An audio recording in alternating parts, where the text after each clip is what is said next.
Mitt Romney probably wants you to think that Bain Capital is all ancient history. But the truth is, companies owned by Bain are still suffering. And Romney is still making millions of dollars from the company he left 13 years ago. And Politico reports his tax returns show he made $13 million from his Bain investments over the last 2 years. Meanwhile, factory workers at companies like Sensata Technologies, which Bain Capital bought in 2006, are suffering. The Illinois plant will close by the end of the year. About 170 employees will be laid off. And what's going to happen to their jobs? They're being outsourced to China. Of course, Mitt Romney's been saying he'd stop jobs from being outsourced to China.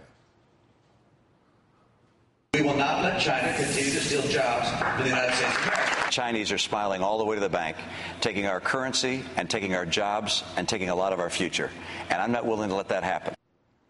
Last week, some employees from Sensata held a protest in front of the plant, asking Romney to stand behind his words and stand up for the American worker.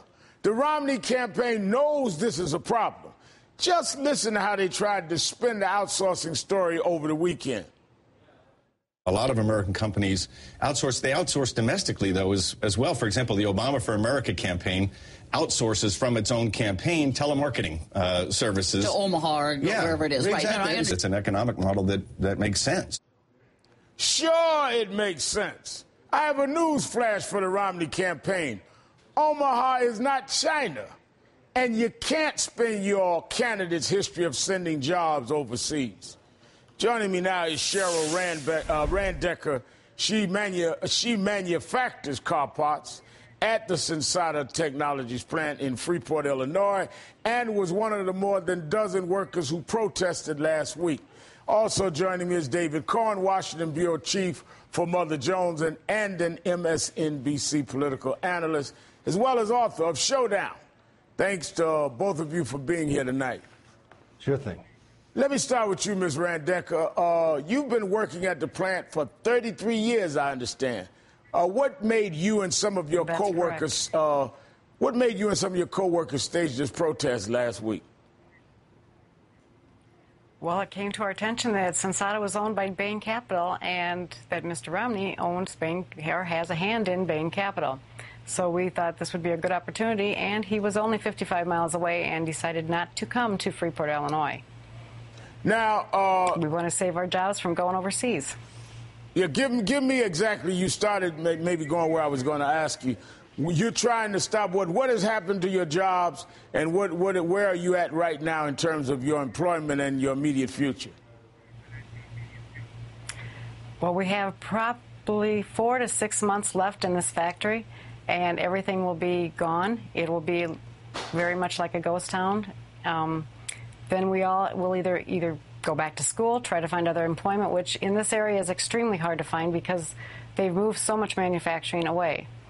And most of it is in China. So it's kind of up in the air. We're kind of wondering how we're going to make the month-to-month bills and mortgages, taxes, and keep everybody happy. And Bain still owns Sensata, where you're presently working, and looking at the fact that many of these jobs are going to China. Yes. All right, David, Mitt Romney left the company 13 years ago, but he still has investments there, and he's getting a lot of money, millions of dollars from Bain. What can he do to help these workers if he wanted to? Well, first, my sympathies to Ms. Randecker and her colleagues for what they're going through. It must be terribly heartbreaking after decades working in a community and a company at a certain stage in life to be uprooted that way. What Mitt Romney could be doing if he doesn't have a hand in Bain's current management decisions is advocating policies that make it more difficult for companies to outsource overseas. I mean, the Obama campaign and some Democrats in Congress have been working on legislation in the past few years to try to, take away tax breaks and incentives that make it easier for firms to outsource jobs to China.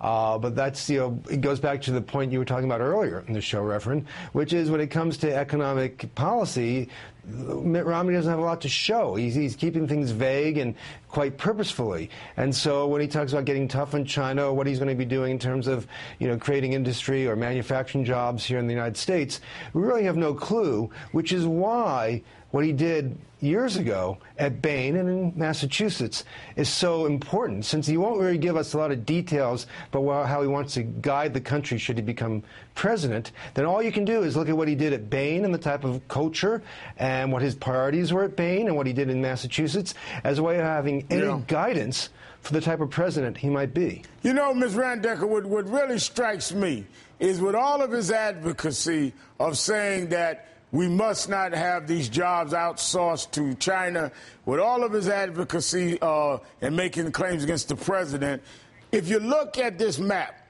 showing countries that companies under Bain Capital, like the one you work for, were outsourced to China, India, Taiwan, Japan, Singapore, Malaysia, South Korea, Ireland, France, and they're continuing to do it. You, after 33 years of work, are facing unemployment with the continued policy after he's gone, but he's still making profit.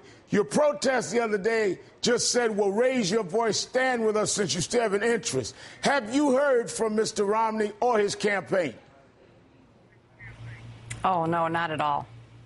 So though he was 50 miles away, there was no response to your protest? Not to my knowledge. What is it that you want him to say? If you could talk to Mr. Romney, what would you say to him as someone that worked 33 years at the company, which means you were there when he was CEO of Bain, even before they bought it? You are there after they bought it, and he's gone on but still makes a profit from it. What would you say to him as someone that's facing unemployment because of outsourcing of a company he's making a profit from?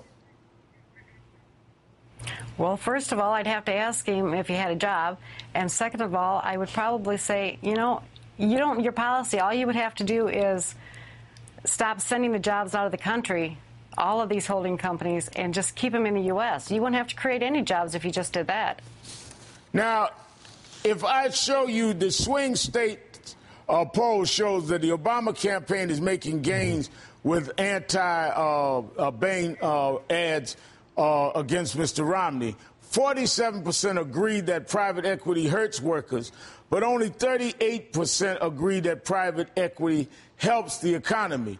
A lot of these firms are the kinds of firms you're talking about. So you would agree with the 48% in this poll? Yes.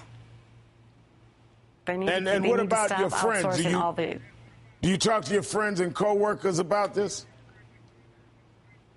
About keeping our jobs? Yes. We need to keep them. Everybody has to stay here.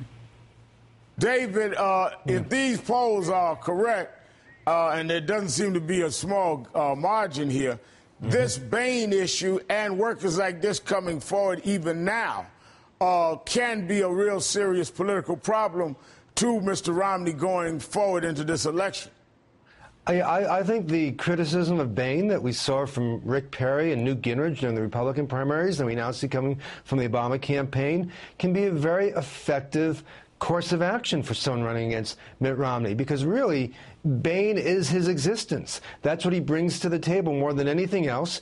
And if you look at Bain, you not only get a sense of what he did as a businessman, you also get a sense of his priorities. A lot of people on the right like to deride Barack Obama for having once been a community organizer. But what does a community organizer do? He goes into a community, he works with people on the ground to try to get them a better deal. These were actually, he was working in communities that had been hurt by the removal or the fleeing of manufacturing industry.